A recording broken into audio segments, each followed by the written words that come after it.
Gold trusted gold buyers మీరు తాకట్టు పెట్టిన బంగారాన్ని విడిపించి ఈ రోజు ఉన్న మార్కెట్ ధర అనుకోండి. ఇట్లా మొత్తం భారతదేశం మొత్తంగా కూడా చాలా మంది అమెరికాకు వెళ్ళి హ్యాపీగా సెటిల్ అయిపోయినరు.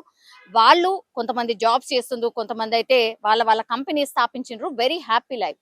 అయితే కర్ణాటకకు చెందినటువంటి హర్షవర్ధన్ ఫ్యామిలీ కూడా అట్లాగే వెళ్ళి అమెరికాలో సెటిల్ అయిపోయిన సందర్భం. ఆయనకి ఇప్పుడు 57 సంవత్సరాలు.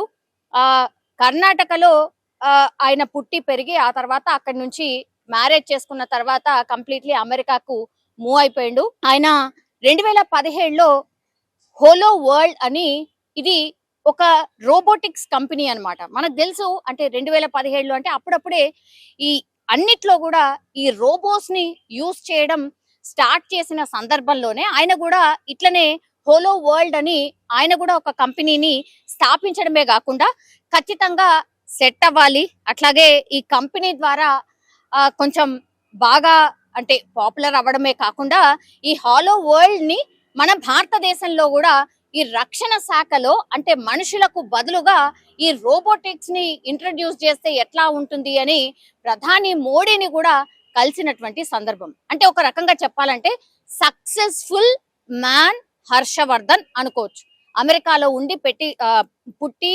పెరగడం కర్ణాటక, బట్ అమెరికాకు వెళ్ళి సెట్ అయిన తర్వాత ఒక కంపెనీని స్థాపించి ఆయన మంచిగా ఎదిగినటువంటి పరిస్థితుల్లో మరి ఏం జరిగిందో ఏంటో తెలీదు. మొన్న 24వ తారీఖున అంటే ఏప్రిల్ 24 ఈ మంత్ ఏప్రిల్ 24న తారీఖున ఏం జరిగిందో ఏంటో తెలియదు కానీ ఇంట్లోనే పాపం అతను వాళ్ళ భార్యని అట్లాగా వాళ్ళ కుమారుడిని తుపాకీతో కాల్చి చంపేసిన పరిస్థితి. అసలు అందరూ షాక్ అన్నమాట ఈ వార్త విన్న తర్వాత. ఇది ఆలస్యంగా వెలుగులోకి వచ్చింది, బట్ అసలు హోలో వరల్డ్ అనేది ఒక రోబోటిక్స్ కంపెనీని స్థాపించినటువంటి హర్షవర్ధన్ లాంటి వ్యక్తి మరి ఎందుకని వాళ్ళ సొంత ఫ్యామిలీకి సంబంధించిన వాళ్ళ కొడుకుని వాళ్ళ భార్యని చంపిండు. అట్లాగే ఇంకో కుమారుడు ఆ రోజు లేడంట, అంటే ఇంట్లో లేడు, బయటకు ఎక్కడికో వెళ్ళాడు కాబట్టి ఎస్కేప్ అయింది. అంటే గన్ లైసెన్స్ డెఫినెట్లీ ఉంటది, ఎందుకంటే ఎప్పుడో అమెరికాకి వెళ్ళి సెటిల్ అయిపోయాడు కాబట్టి అక్కడ గన్స్ లైసెన్స్డ్ గన్స్ చాలా కామన్. అట్లాగే హర్షవర్ధన్ కి కూడా ఇట్లనే గన్ లైసెన్స్ ఉంది. సొంత గన్ ఓన్ చేసుకున్న గన్ తోనే ఇప్పుడు ఫ్యామిలీ మెంబర్స్ ని కాల్చి చంపేసిండు. ఆమె పేరు వచ్చేసి శ్వేతా పాణ్యం. ఆమె కేవలం 44 సంవత్సరాలు. కుమారుడు ధ్రువ, ఆయనకు కేవలం 14 సంవత్సరాలు మాత్రమే. ఇంకో కొడుకు మరి ఎన్ని సంవత్సరాలు ఏంటో కూడా తెలీదు, బట్ ఇప్పుడు ఒక కొడుకుని చంపేశాడు, అట్లాగే భార్యను చంపేసిండు. ఆ కొడుకు ఆ రోజు లేడు కాబట్టి ఎక్కడికో బయటకు వెళ్ళిండు కాబట్టి ఎస్కేప్. వాళ్ళిద్దరిని చంపిన తర్వాత తాను కూడా తుపాకీతోని కాల్చుకొని చనిపోయిన సందర్భం. ఇప్పుడు ఈ కొడుకు ఎవరైతే లేరో ఆ రోజు ఇంట్లో ఎప్పుడైతే లేడో ఆ కొడుకే ఇప్పుడు చెప్పాలి ఇంట్లో ఏం జరుగుతోంది, ఏమైనా జరిగిందా, మరి హోలో వరల్డ్ అనేది ఈయన స్థాపించిండు కాబట్టి దాని వల్ల ఆ కంపెనీలో ఏమైనా లాస్ వచ్చిందా, 2017లో ఎందుకని ఇండియాకి వచ్చి ఈ హోలో వరల్డ్ అనే కంపెనీని స్థాపించిండ్రు, రోబోటిక్స్ కంపెనీ, ఆ కంపెనీ పొజిషన్ ఏంటి, ప్రధాని నరేంద్ర మోడీని కూడా కలిసి ఖచ్చితంగా రక్షణ శాఖలో ఈ రోబోట్స్ ను కూడా ప్రవేశపెట్టండి అని ఒక నివేదిక ఇచ్చిపోయిండు. కలిసే అవకాశం కూడా వచ్చింది నరేంద్ర మోడీని కూడా.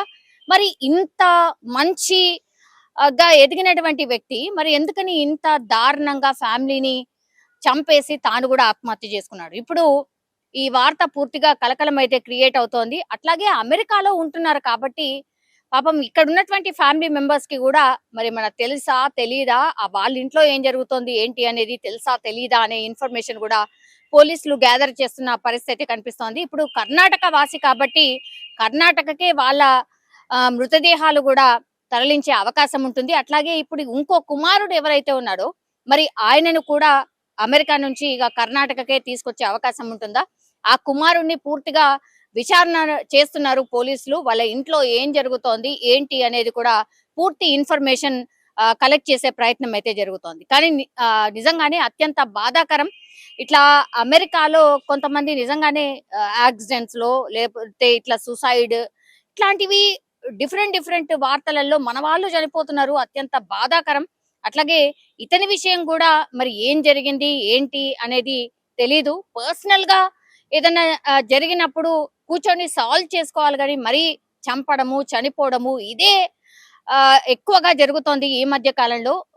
ఇది ఎప్పటికి ఆగుతుందో మరి అసలు ఎందుకని ఇట్లా చేస్తున్నారో, ఎందుకట్లా ఈ మైండ్ సెట్ మారిపోతుందో మనుషులది అర్థం కాని సిచ్యువేషన్ అయితే కనిపిస్తోంది. నిజంగా ప్రస్తుతం ఉన్నటువంటి సమాజం దేనికి ప్రయారిటీ ఇస్తుంది? ఆర్థిక సంబంధాల చుట్టూ మాత్రమే తిరుగుతోంది. మళ్ళీ ఎన్నికలంగానే చాలా విరక్తి కలుగుతాను. మంచి అనిపిస్తుంది కదా, లేడీస్ కూడా ఛాలెంజింగ్ జాబ్స్ చేసినప్పుడు చాలా బాగుంటది. ట్రాఫిక్ అసిస్టెంట్స్ గా నియమించిన ట్రాన్స్జెండర్స్ అందరితో సాల్యూట్ చేయించుకుంటున్నారు. ఫుడ్ డెలివరీ ఇవ్వటానికి వెళ్ళినటువంటి డెలివరీ బాయ్ అనిల్ పై కళ్ళ ముందు